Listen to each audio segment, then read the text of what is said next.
Summer of 2000, eh? Known for so many great things, but one of them which will stay in my mind is obviously the beginning of Masteraths Wars. This playlist is to show the history of this great business who has been in action now for 10 years. Enjoy. Let the wars begin!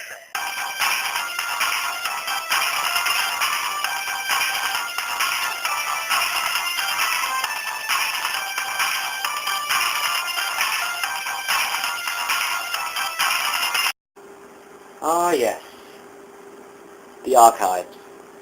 These are all my videos. Now it includes some cartoons, some home videos, some games stuff, and some... Actually, forget that. Moving on. Here we go. The first episodes of Masteraths Wars are on here.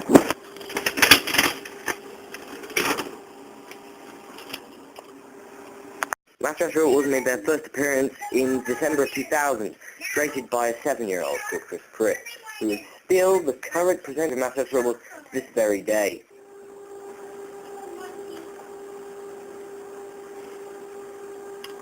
Yep, a lot has changed over 10 years. My gaining maturity, the new hairdo, the lowering in tone of my voice, obviously. But some of the Masteraths Wars stuff hasn't changed, obviously.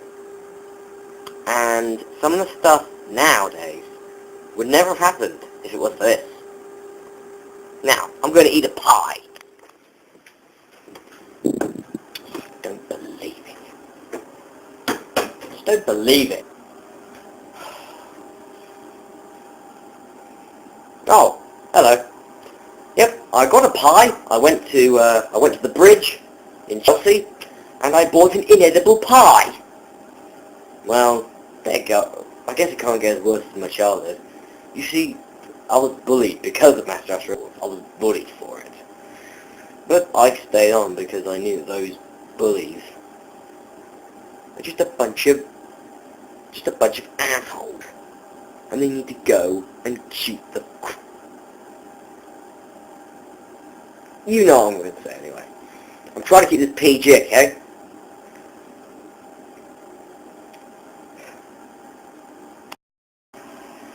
There have been loads of robots that have pulled their weight over the years.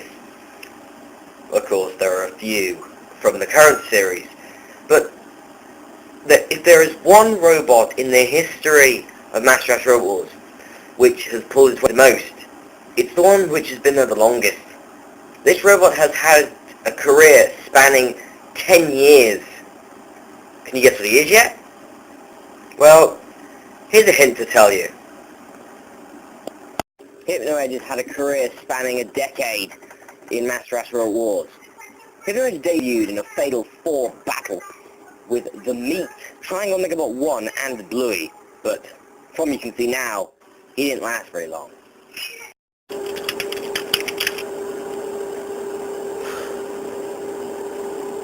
Oh. Yeah. Hi. I'm just checking through the old champions, the former champions of Masteraths Wars. It's great seeing some of the names again, but there is one name that keeps coming up. He is the Ayatollah of Masteraths Wars, CO2. There he is, folks, the Ayatollah of Masteraths Wars.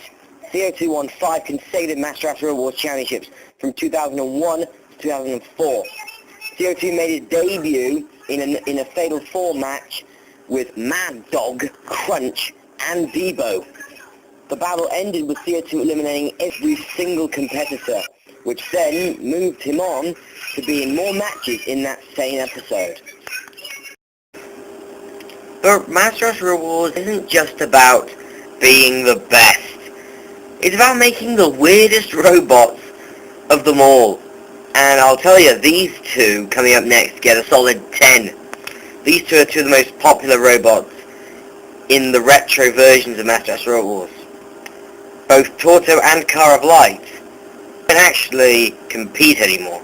but they will go down the archives as one of the best and one of the most popular of all time. Two of the most popular robots in the old scene were Torso and Carved Light. These two robots only fought against each other only once, and that was in January of 2001. That ended within 30 seconds, with Carved Light being picked up and pushed into the pit.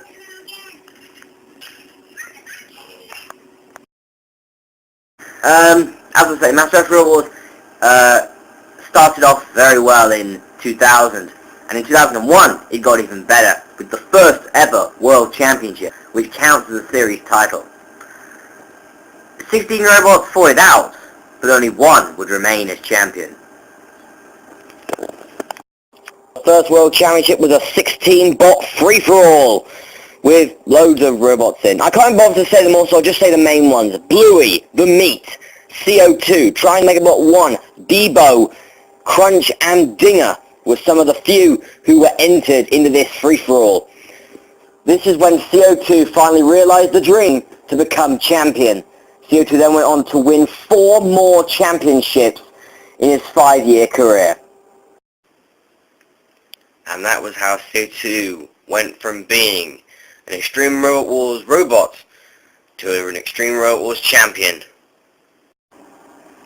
Right, as I was saying, Masterath Robot Wars, or as it was known back then, Extreme Robot Wars, dominated 2002 and 3, until it decided to host a championship, a series championship, where the champion would be the series champion, obviously.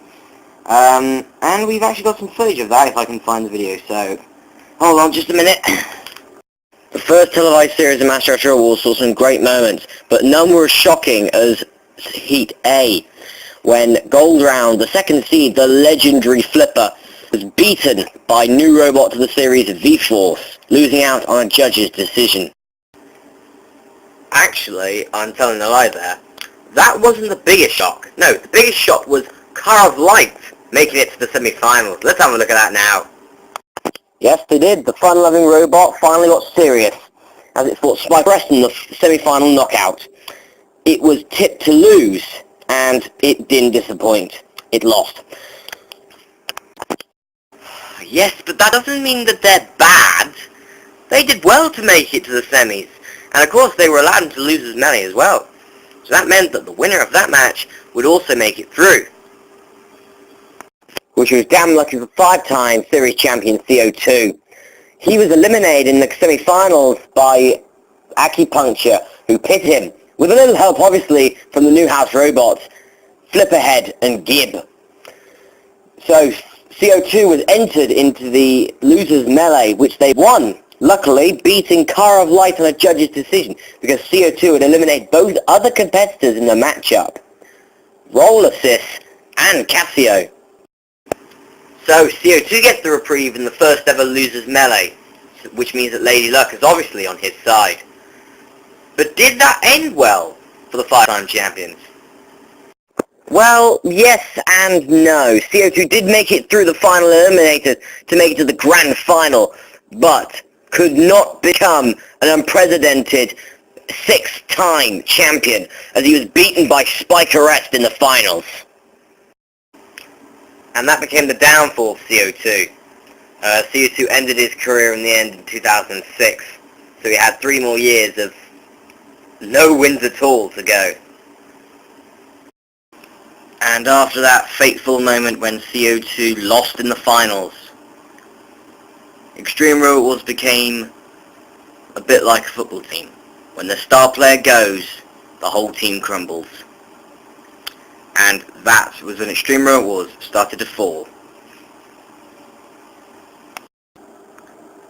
Well, that's all we've got time for part 1, but join us in for part 2, where we'll be seeing the rise of Heavyweight Robot Wars and Masterath Robot Wars. See you then.